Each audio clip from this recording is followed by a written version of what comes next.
आज हम उन मामलों में जिनमें अपराध की सज़ा 7 साल तक है, उन मामलों में जमानत और गिरफ्तारी के संबंध में सर्वोच्च न्यायालय के क्या निर्देश हैं पे चर्चा करेंगे।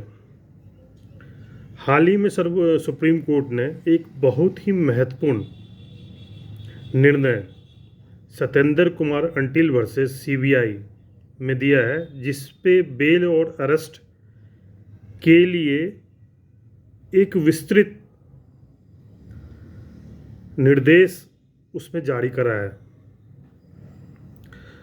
इस निर्णय में पूरी जो अपराध है उसको 4 श्रेणी में बांटा गया। पहला श्रेणी में उन अपराधों को रखा गया जिनमें सज़ा 7 साल तक है, यानी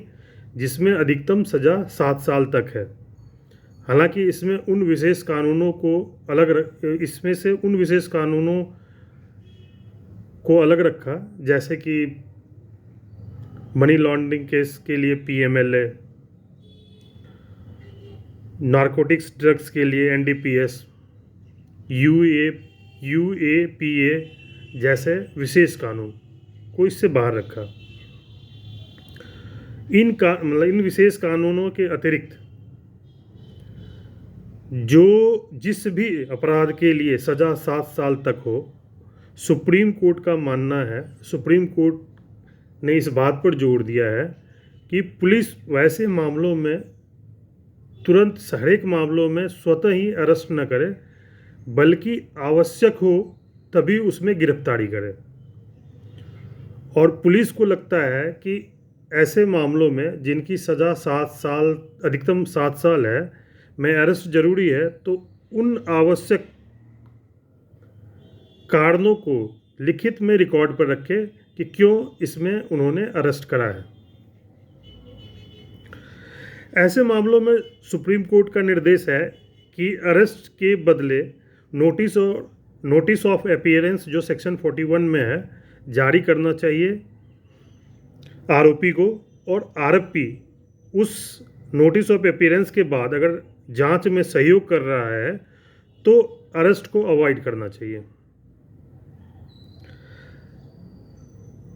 इसके आगे सुप्रीम कोर्ट ने कहा कि यदि ऐसे मामलों में इन्वेस्टिगेशन के दौरान आरोपी की गिरफ्तारी नहीं करी गई है, तो चार्जशीट फाइल करते समय भी आरोपी को अरेस्ट नहीं करना चाहिए, और आरोपी कोर्ट में न्यायालय के समक्ष उपस्थित होता है तो उसमें उनको जमानत दिया जाना चाहिए। और यदि इन्वेस्टिगेशन के दौरान ऐसे मामलों में आरोपी को अरेस्ट किया गया है इन्वेस्टिगेशन पर्पस के लिए, तो चार्जशीट के समय जो है, अगर वो जमानत के लिए एप्लीकेशन देता है तो उस पर कोर्ट को उदार रवैया अपनाना चाहिए जब तक कि कोई मजबूत कारण न हो उस एप्लीकेशन को खारिज करने का। वस्तुतः सुप्रीम कोर्ट का यह निर्देश या इस बात पर जोर देना जो उन्होंने Satyendra Kumar until versus CBI में दिया है, उसके पीछे जो उद्देश्य था वो यह था कि अनावश्यक गिरफ्तारी को रोका जाए ऐसे मामलों में जहां अधिकतम सज़ा 7 साल तक है, जेल के भीड़ को कम करा जाए, और संविधान के अनुच्छेद 21 के तहत जो मौलिक अधिकार, व्यक्तिगत स्वतंत्रता की जो मौलिक अधिकार दी गई है, उसकी रक्षा करी जाए। अगर हम इस पूरे जजमेंट को देखें, उसका हम सार निकालें, तो उसका सार यही निकलता है कि इसमें न्यायालय का निर्देश यही है कि गिरफ्तारी जो है